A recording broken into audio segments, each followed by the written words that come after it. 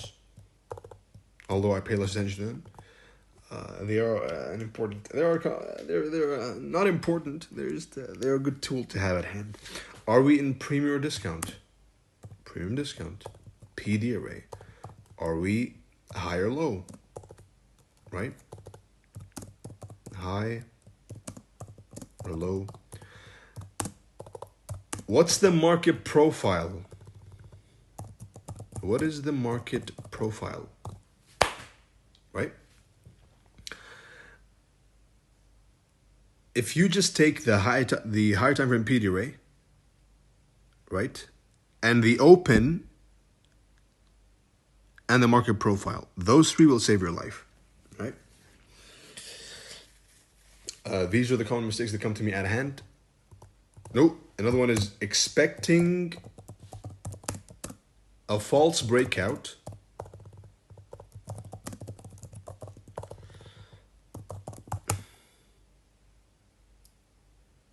and getting fucked with a real breakout, getting surprised. Let's be PC over here. Surprised by a real breakout. Again, go up right here. What's the logic? What's the narrative? What's the bias?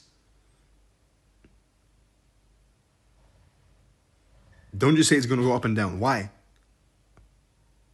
Are we high or low? What's the market profile?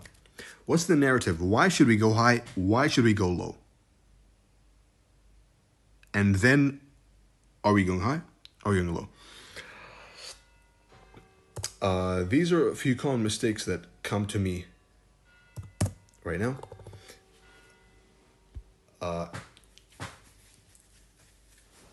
And this concludes the videos.